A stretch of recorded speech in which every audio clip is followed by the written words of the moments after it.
He is consultant physician and endocrinologist, director at Dr. Negalur's Diabetes Specialty Center, Thane. He is also consulting diabetologist at Jupiter Hospital, Thane. Current positions: he is a fellow of Indian College of Physicians, president of NADR. Thank you. Thank you. I think that short that introduction. Welcome, sir. Of the discussion. Thank you very much, Dr. Shushu, for inviting me to speak on a very important subject of osteoporosis.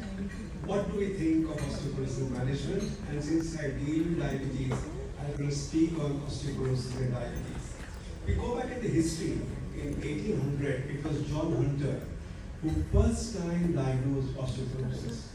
And then eventually, after 30 years later, his one colleague from France, whose name was Jean Lesbian, who was the one who identified and specified holes in the bone.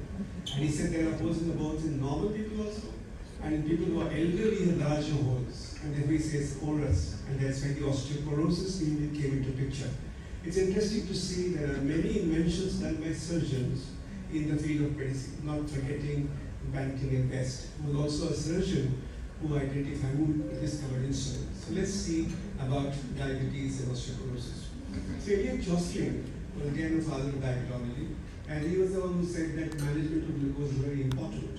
And if you don't control your sugar well, you get the problems like fracture as a part of microvascular manifestation. We get microvascular manifestation, we talk of retinopathy, neuropathy, and nephropathy, but we don't talk of fractures. If you look at the bone has the capillary network, which has a size of 5 micron. And therefore, involvement of these vessels in the bone do contribute to fracture. And therefore, I personally believe that involvement of the skeleton in patients with diabetes is a part of the microvascular complication. We all know about the bone health, there are many contributors for that. 60 to 80% is the genetic contribution. We have the nutrition, which all of us have spoken earlier. Hormones, we know the various hormones like PTH, vitamin D, estrogen, testosterone. I think all of you know that ultimately the peak bone mass is very important, which tells you the health of the patient's bone. I think this has already been discussed. I'll skip this slide. So what happens in patients with diabetes? We have hypoglycemia. Does affect the blood turnover. I'll come back to it a little later.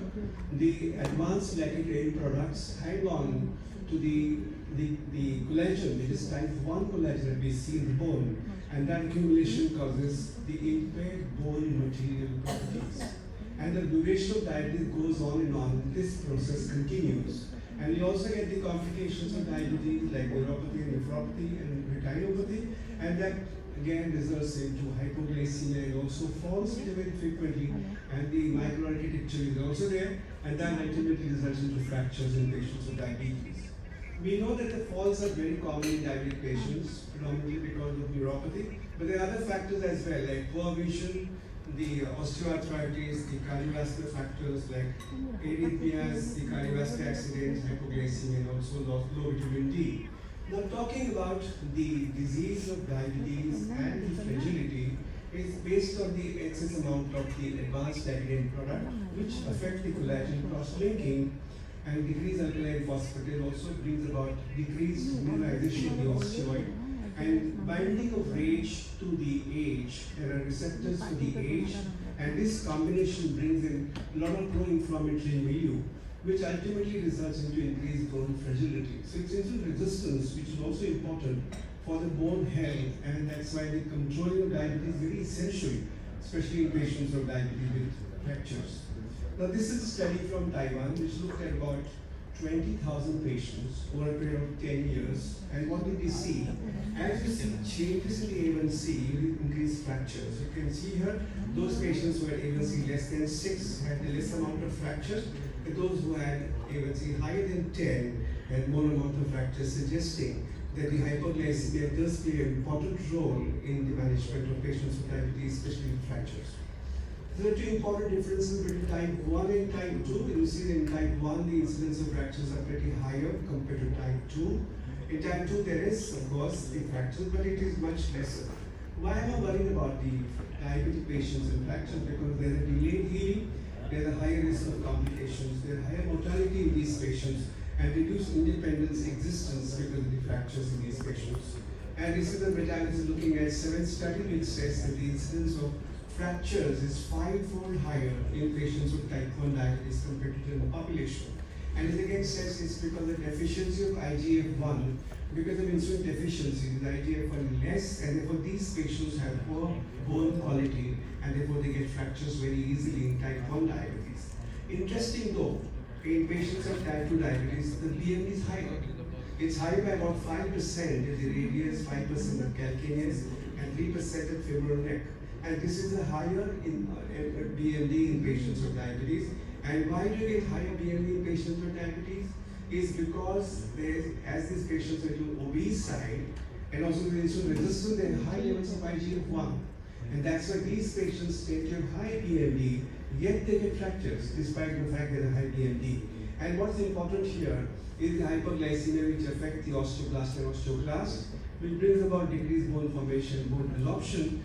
But the sclerostin rather, which is affected again by the hyperglycemia, decreases the bone turnover, there is increased mineralization, therefore the bone mineral density is higher in patients of diabetes. That has to be kept in mind. So when you estimate BMD in patients of diabetes, do not go with the standard factors that this patient's BMD is normal, therefore it's unlikely to have fractures. That should be kept in mind.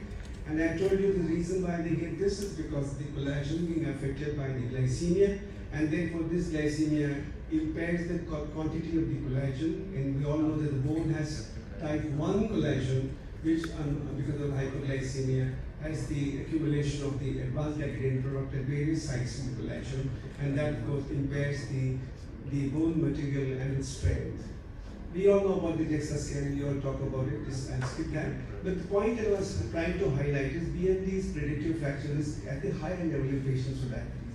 If we look at people with diabetes, they have a high BMD. If you look at the normal population, and if you see the T-score, it's -2, which has a risk of fractures about say 8% in general population. If you look at diabetic patients, you have 15% risk despite the fact that they have low BMD. And therefore when you have BMDs in patients with diabetes of -2, please add 0.5, make it 2.5 to qualify this as the BMD for diabetic patients because they have normally higher BMD. The TBS score is another important software that we have in the BMD machine, which tells you about the trabecular score, which is also good, which is the software which is now developed, not available routinely, it has no units though. Because there are people who have high BMD, but you just can identify these patients at risk of fracture by looking at the TBS score. If somebody has the score of less than 1.200, these patients have a higher risk of developing bone fracture, despite the fact that they have normal or high BMD. I think all of us know about this FRAX score, and we talks about it. But when you talk about diabetic patients, you do 3 corrections. One of them, either increase the age by 10 years, or you stick the rheumatoid arthritis in that column when you look at it, or reduce the T-score by 0.5. If you get to all this, then your FRAX score is matched to the patients with diabetes, which is corrected when you use this kind of FRAX score. And therefore, anybody who has the fracture risk of more than 20% has 10-year probability of the high fracture risk, and then fracture risk is more than 3%. The patients with diabetes, in a nutshell, have these 3 problems. They have a disease which comes at much younger age, they have central obesity, and they have high inflammatory markers. All of them adversely affect the peak bone mass and eventually results in diabetic bone disease. And to contribute to this, we have the high prevalence of vitamin D deficiency, and we have the early menopause in patients with diabetes contributes excessively to the bone disease in these patients. And therefore this is the thing everybody has spoken at, but I want to only point 1 important points. Review the medication the patient is taking. And therefore if the patient is taking metformin, DPP-4 and GLP receptor agonist, they are quite safe in patients with diabetes for the bone disease. Sulfonylurea and insulin and canagliflozin are known to induce fractures, especially in insulin because of the hypoglycemia they get fall. And pioglitazone should be avoided in the post-menopause women because of the increased risk of fractures in this population. When you treat patients of osteoporosis, these are 2 approaches that we have. We have either they block the bone breakdown or promote the bone head formation. We have all those drugs, and the previous speaker has spoken in great detail about it. I'm only talking in relation to diabetes. So therefore the current clinical tools in the treatment of osteoporosis is very important. Then you diagnose whether the patient gets a fracture. Then you identify that he has defragility fracture or he has fracture because of osteoporosis. Then you have all those drugs, bisphosphonate, denosumab, and so on and so forth. Can you have any drug to prevent this? But very good work was done looking at beta blockers to treat or prevent the osteoporosis. And this is non-selective beta blockers, and at a lower dose, 20 to 40 milligrams of propranolol was used in the population, and they showed convincingly, both in the human population, in the Women Health Initiative study, and also in the animal model, that there were decreased levels of bone markers in patients who received beta blockers, and also the BMD estimation also proved to point to say that the beta blockers do have an impact on reducing the osteoporosis. A lot of cardiologists here and this cardiologist will be using beta blockers quite frequently, but they use all selective beta blockers. Now we have been using all selective, non-selective beta blockers that are used only by neurologists to treat migraine. So therefore it is important to reconsider the possibility of using the beta blockers to prevent osteoporosis. We are talking of prevention. I think all these drugs are discussed in detail. I will not go into much in detail. But what in terms of diabetic patients, there is limited data on the efficacy of anti-resorptive and anabolic therapies in patients with osteoporosis in the setting of type 2 diabetes. All are based on the post-hoc and the subgroup analysis of randomized controlled trial. And there is no head-to-head trial to compare this in patients with or without diabetes. These are the available data that we have. The data is very limited, and whatever important things I'll talk about it. Bisphosphonates in type 2 diabetes. There are two studies which looked at. One is FIT study and Horizon study, which estimated that the risk of non-vertebral fracture reduced by 0.50 plus 48% reduction, and the vertebral fracture was reduced by 66%. So that's how you get these benefits in patients when you use bisphosphonate in type 2 diabetes. Denosumab, the Freedom trial, which has a small population of diabetic population, 266 on denosumab and 242 on the placebo therapy. It interestingly showed reduction in vertebral fractures, but it showed increase in non-vertebral fractures. So we don't know whether denosumab is quite okay for patients with diabetes. That's a problem. The denosumab also reduced the fasting plasma glucose in patients with diabetes. Teriparatide, the evidence by the DANCE trial, which is the direct analysis of non-vertebral fractures in the community experience, it showed a similar results at the end of 24 months between diabetic and non-diabetic population, and number of people studied were 3,751. To conclude the talk which I finished, and I think I will take time left because we are running behind schedule. See, diabetes leads to increased fracture risk, type 1 more than type 2.